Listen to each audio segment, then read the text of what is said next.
오늘 국내 증시 코스피 코스닥 양시장 혼조로 출발했는데 오늘 코스피가 결국엔 3,216선까지 올라섰습니다. 0.4% 상승했고요. 어제 종가 기준으로 3,200선을 넘어선 게 3년 10개월 만이었는데 오늘도 그 기세는 굉장히 좋은 것 같네요. 네, 특히 코스닥이 너무 네. 잘 상승을 하고 있네요. 네, 특히 바이오 주식들 많이 오르고요. 맞아요. 어제는 코스닥이 코스피 대비로는 약간 아쉬운 모습이었는데 오늘은 또 힘을 내주면서 지금 1.6% 상승하면서 812선에서 마무리가 됐습니다. 오늘 수급적으로 보더라도 사실 오전장에 보면은 이제 외국인이 좀 파나 싶었는데 오후 돼서 보니까 다시 한번 외국인이 순매수를 나타내면서 또 시장 상승을 이끄는 모습이었던 것 같습니다. 네, 그렇습니다. 선물을 약간 매도는 하고 있는데요. 네. 그래도 현물 매수가 많아서 시장은 아직 견조해 보입니다. 확실히 그 트럼프의 관세 정책이 엄포다라는 게 이제 시장에서는 좀 지배적인 해석인 것 같고 그에 따라 뭐 뉴욕 증시도 일단은 보합권에서 마무리가 됐는데 오늘 국내 증시도 이런 관세 정책과 관련해서는 상당히 무덤덤한 모습을 나타내고 있고 상승을 계속해서 이어가는 모습이네요. 네, 그렇습니다. 네, 지금 보시고 계신 머니쇼는 SBS 비즈에코 유튜브에서 실시간 시청이 가능합니다. 더 많은 국내 주식 정보 받아보실 분들은 카카오톡 채널 머니랩 추가하시기 바랍니다. 오늘 증시 인사이트 출연자 전화 연결해 볼까요? 네, 신한투자증권 프리미어 센트럴 금융센터 곽상준 부장 모셨습니다. 안녕하세요. 네, 안녕하세요. 지점 이름이 너무 어려워서 죄송합니다. 지금 이름 왜 이렇게 긴 감사드립니다. 거예요? 원래 이렇게 길지 않으시지 않았나요? 아, 맞습니다. 이게 원래 좀 부족한 일이 많이 벌어지면은 뭔가 꾸미고 싶은 욕구들이 많이 생기는 거 아니겠습니까? 그래서 네. 길어지고 있습니다. 원래는 이 자리에 나오셨어야 되는데 아쉽네요. 갑자기 일이 생기셔가지고 지금 도로 한복판에 계시는 거죠? 네, 맞습니다. 네. 아니 그나저나 국내 증시 힘이 굉장히 좋은 것 같아요. 요즘에 어떻게 보시나요? 국내 증시에 대해서는? 이건 강세장이라고 표현하는 게 맞죠. 이 많은 분들이 지난 20년간 강세장이 없어왔기 때문에 이런 강세장에 당황하고 있는 모습을 저는 계속 발견하고 있습니다. 강세장의 일반적인 특징이 뭐냐 이렇게 물어보신다면 저는 이렇게 말하고 싶어요. 바로 장중 조정이다. 이렇게 표현할 수 있는데 최근에 보시면 아시겠습니다만 계속해서 장중 조정이 나타나고 있지 않습니까? 네. 네, 이거의 전형적인 강세장의 표현이다. 이렇게 볼 수 있겠습니다.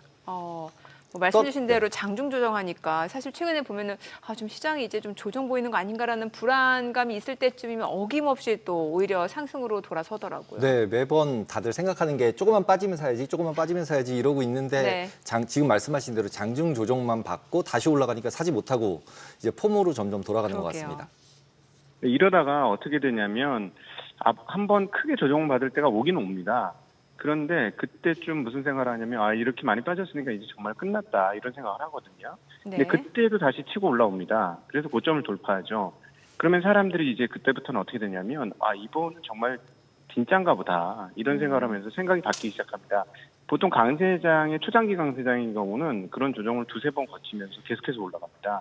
네. 그러면 이제 어떻게 되냐면 말기 쪽으로 가면 사람들이 거의 제정신을 못 차리면서 이성을 잃는 장들이 오죠. 그러면 예. 이제 광기가 시작되는 그런 시장이 오는데 아직까지 거기까지 가려면 시간 굉장히 많이 남아 있고요.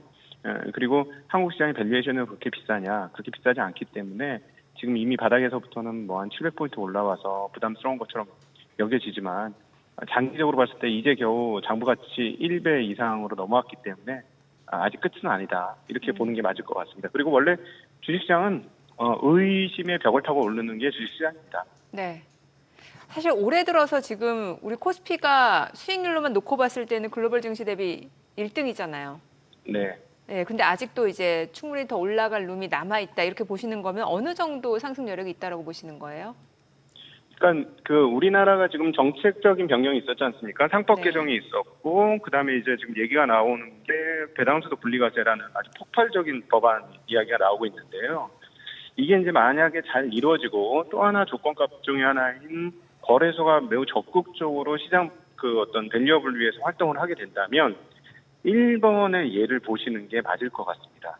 1번 같은 경우는 2013년부터 시작된 구조개혁이 2014년 증권거래소에서의 적극적인 밸류업 시행으로 인해서 2014년부터 2024년까지 10년간 1만 포인트였던 주가가 무려 4만 포인트까지 증가를 합니다. 그리고 이 4만 포인트를 밸류에이션으로 따져보면 장부가치의 2배이죠. 네. 그러니까 한국과 거의 비슷한 수준으로 낮은 장부가치였던 게 강력한 밸류업 프로그램으로 2배의 정보 가치가 됩니다. 그럼 한국은 지금 얼마냐? 아까도 말씀드렸습니다만 1배를 소폭 상회하는 수준이에요. 그러면 일본처럼 우리가 밸류업의 흐름들을 잘 지도하고 이끌어 나간다면 어떻게 될 건가? 일본의 예를 보면서 상상하실 필요가 있을 것 같습니다. 그런데 기본적으로 일본 같은 경우는 엔화를 약세로 굉장히 심하게 만들었잖아요. 그러면서 결국 이 엔화 약세를 수출주들이 수익을 많이 나게 만들어서 기본적으로 일본 증시를 상승을 시킨 것 같은데 우리나라는 그러면 네. 달러원 같은 경우는 지속적으로 일본처럼 약세가 될 수 있다고 보시나요? 그거는 뭐 조금 별개의 얘기라고 생각을 하고요. 그런 측면에서 뭐 일본이 4배를 갔으니 우리나라는 4배를 갈 수 있느냐라고 물어보신다면 뭐 꼭 그렇진 않을 거라고 생각을 합니다. 그리고 일본처럼 엔화를 약세로 끌고 가는 게 또 옳지도 않다라고 저는 개인적으로 생각을 하고요. 그래서 일본 엔화 약세만큼 우리가 원화 약세가 될 거다. 저는 개인적으로는 그건 그렇게 생각하지 않고 오히려 제가 보기에는 엔화보다는 훨씬 원화가 강세되는 흐름들이 나올 것이다. 그건 왜냐하면 국가 부채가 일본만큼 많지 않기 때문에 일본의 논리와 우리의 논리는 조금 다르다라는 개념으로 생각할 수 있겠고, 그래서 그러면 뭐 일본은 엔화 가치 때문에 주가가 올랐다라고 생각하시는 분들은 그런 정도 할인해서 한국 시장을 적용하면 어떨까 하는 생각은 가지고 있습니다. 뭐 어찌됐건 지금 시장에서 가장 큰 좀 불확실성 변수로 꼽자라고 하면은 이제 트럼프 대통령의 관세 정책이 될 것 같은데 이 부분은 이제 시장에 미치는 영향은 거의 뭐 좀 제한적이다 이렇게 볼 수 있는 건가요? 아니면 언제라도 좀 시장을 뒤흔들 만한 변수라고 보시는지요? 저는 시장에서 정말 위험 변수는 트럼프가 아니라 미국의 그 금리 상황, 채권 상황이라고 생각을 합니다. 채권, 예. 네네, 그게 훨씬 위험해요. 왜냐하면은 지금 전 세계적 주요국 채권 금리가 미친 듯이 금리가 위로 치솟고 있습니다. 네. 이게 정상이 아닌 거거든요. 지금 일본의 30년물 국채 금리도 근래 들어 사상 최고치를 금리를 돌파했고, 즉 채권가가 거의 폭락한 거고요. 예. 따라서 그 독일도 30년물 분투채 금리가 엄청나게 올랐어요. 그리고 미국도 미국 10년물 국채 금리가 도무지 잘 떨어지지 않고 있지 않습니까? 근데 사실은 이 주식을 하는 입장에서 높은 금리는 절대적으로 부담이거든요. 그렇죠, 예. 그럼에도 불구하고 왜 지금 미국 시장이 저렇게 고공행진을 하고 잘 갔냐? 뭐 트럼프가 차기 연준 인사 의장을 자기가 원하는 사람으로 낙점을 하게 될 경우 당연히 비둘기적으로 완화적으로 그 통화 정책을 할 것이고, 그럼 단기 금리는 내려갈 것이고, 그러면 주식시장 좋을 것이고, 이 논리가 지금 돌아가고 있는 거거든요, 미국 시장에서. 예. 그런데 실제로 관세 뚜껑을 열어서 관세가 인플레이션을 자극했고, 그래서 채권 시장이 앞불싸이고 안 되겠다 해서 채권 매도를 하게 될 경우 금리가 만약에 여기서 더 치솟아 왔다. 그럼 연준이 과연 금리를 2번 내리겠다고 올해 얘기를 했는데 그걸 실행할 수 있을까요? 그래서 그걸 실행을 못하면 아마 시장은 굉장히 큰 충격을 받을 겁니다. 그래서 지금 너무 조금 미국 시장이 좀 안이한 거 아닌가 하는 그런 생각을 저는 개인적으로 많이 갖고 있어요. 네, 맞습니다. 저도 완전히 동의해요. 금리가 예. 가장 훨씬 중요한데 지금 어저께 같은 경우도 거의 30년 채권 금리 같은 경우 5%를 다시 시도하고 있거든요. 그래서 지금 말씀하신 대로 금리가 올라가서 5% 이상 갔을 때 글로벌 증시 전체가 발작을 일으켰던 적이 여러 번 있었기 때문에 지금 너무 이게 한쪽으로 치우쳐져 있는 모습을 보여주고 있지 않나 싶어요. 근데 이제 이런 경우에도 국내 주식시장이 훨씬 더 강하게 유지가 될 수 있다고 보시나요, 부장님께서는? 네, 굉장히 좋은 질문인데요. 한국은 지금 정책발 강세입니다. 그러니까는 글로벌 시장하고 완전히 지금 이격이 벌어졌지 않습니까? 그러니까는 생각을 해보십시오. 지금 부동산 쪽에서 자금이 6월 27일 대책 이후로 조금 막는 그런 흐름이 나왔잖아요. 근데 여기에서 주식시장 키워주겠다고 배당소득 분리과세까지 정말 직진해서 간다. 그러면 내가 자산을 가지고 있는 사람은 어떻게 결정할까요? 부동산의 소위 말하는 ROE라든가 내부 수익률 뭐 이런 것들을 따져보면 굉장히 낮은 수준이에요. 그러나 안정적으로 자산 가격이 오를 거라는 확신과 믿음 속에서 부동산 투자를 하는 건데, 예를 들어 주식으로 투자를 했는데 튼튼한 기업에 투자를 했는데 배당률이 세후로도 4% 이상 나왔다. 이렇게 되면 자산가들의 생각이 지금과 똑같이 돌아갈까요? 거기에 대한 상상력이 좀 필요한 상황입니다. 그래서 국내 증시는 글로벌리한 상황하고 지금 전혀 판이하게 다른 국내 내부적인 정책 효과로 가는 거라서 좀 따로 띄워서 보는 게 훨씬 맞지 않을까? 저는 개인적으로 그렇게 생각하고 있습니다. 근데 지금 대부분의 사람들이 부동산에서 이제 현재 정권 자체에서 부동산에서 주식으로 머니무브를 만들려고 한다, 돈이 움직이게 하려고 한다라고 생각을 해서 주가가 강세를 유지하고 있잖아요. 그리고 이제 한쪽에서는 이제 미주가 아니라 한국 주식이다, 그러면서 미국 주식을 팔고 한국 주식으로 돌아올 거다라고 생각하시는 분들도 많은 것 같아요. 근데 부동산 쪽에서 움직이는, 국내 주식시장을 움직이는 돈의 양하고 그다음에 미국 주식을 팔고 한국 주식으로 넘어오는 돈의 양하고 어느 쪽이 더 클 것 같다고 생각이 드시나요? 좋은 질문이신데요. 사실 그건 정확한 건 아니고 대부분 다 후행적일 거라고 생각합니다. 지금 작년도 수준의 미국으로 나간 한국 자금이 무려 141조 원이에요. 그럼 이 돈이 언제 들어올까 생각을 해보면 저는 생각보다 지수가 많이 오른 다음에 돌아올 것 같습니다. 예를 들자면 뭐 한 3,000포인트가 아닌 4,000포인트 이 정도까지 주가가 올라가면 그때서야 그 자금들이 돌아오지 않을까 싶고요. 그다음 부동산 자금은 더 늦게 들어올 거라고 생각합니다. 왜냐하면 머니 무브라는 건 사람들이 판단이 끝났을 때부터 이루어지는 거기 때문에 지금 유동성이 막힌 효과가 언제 나타났냐? 과거 우리가 이제 금융시장에서 따져보면 금리 정책이라든가 유동성 정책이 효과를 발휘하는 데는 대략 한 6개월 정도 걸리거든요.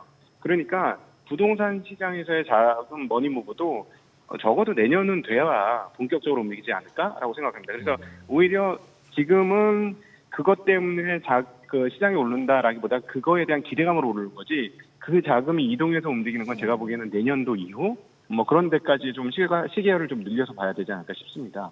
근데 조금 아까 이제 140조라고 말씀하셨는데 140조 같은 경우 투자가 되고 그다음에 실제로 작년 같은 경우는 미국 주식이 급등을 많이 했고 국내 투자자가 투자를 많이 했던 기업들 가격 주가가 많이 올랐잖아요. 네. 그러면 최소한도 10에서 20% 정도는 수익이 난 것 같거든요. 그러면은 네. 실제로 거의 한 28조 정도 실제로 수익이 난 건데 국가 전체로 보면 그 돈이 아직 원화로 바뀐 건 아니잖아요. 그렇죠. 그러니까 일부는 좀 팔고 한국 주식으로 돌아올 경우에는 그 금액이 이제 어느 정도 임팩트를 주지 않겠냐, 이런 분들도 있으시더라고요.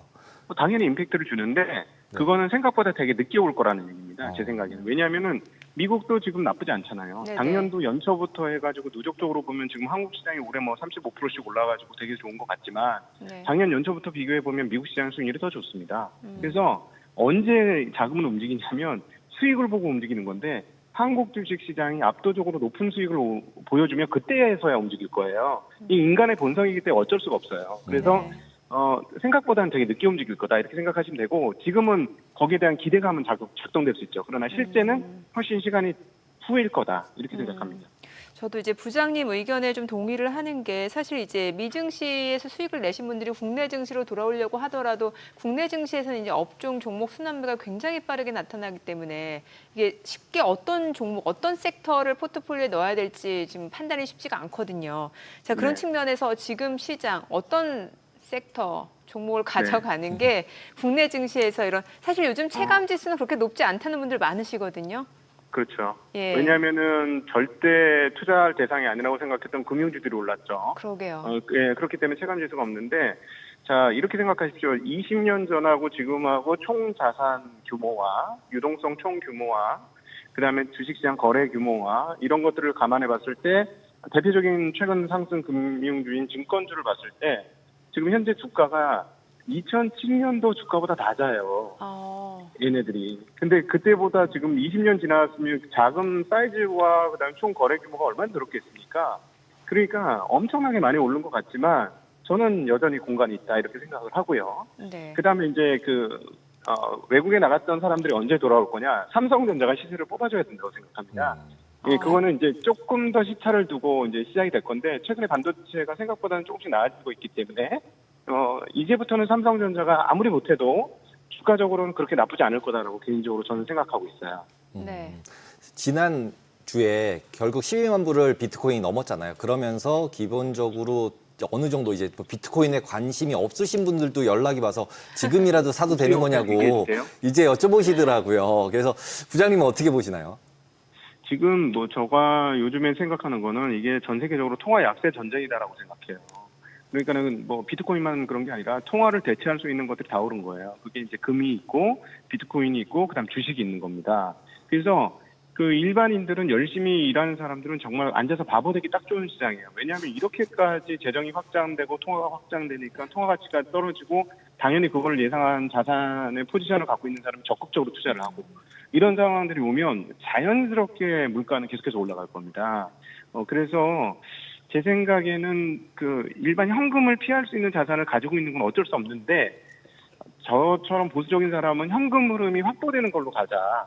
이렇게까지밖에 말씀 못 드리겠어요. 그러니까는 주가가 오르면 가격이 오르면 자산 가격이 오르면 당연히 일반인들의 생각과 관심이 더 쏟아질 수밖에 없는데 거기에 관심이 너무 많이 가진다는 거는 자산 가격이 너무 많이 올랐다는 겁니다. 그래서 위험도 같이 커진 거라서 저는 자산 시장에서는 위험만 피해도 좋은 결과를 얻을 수 있기 때문에 아무리 좋아 보여도 위험이 같이 커졌다면 피하자라는 입장입니다.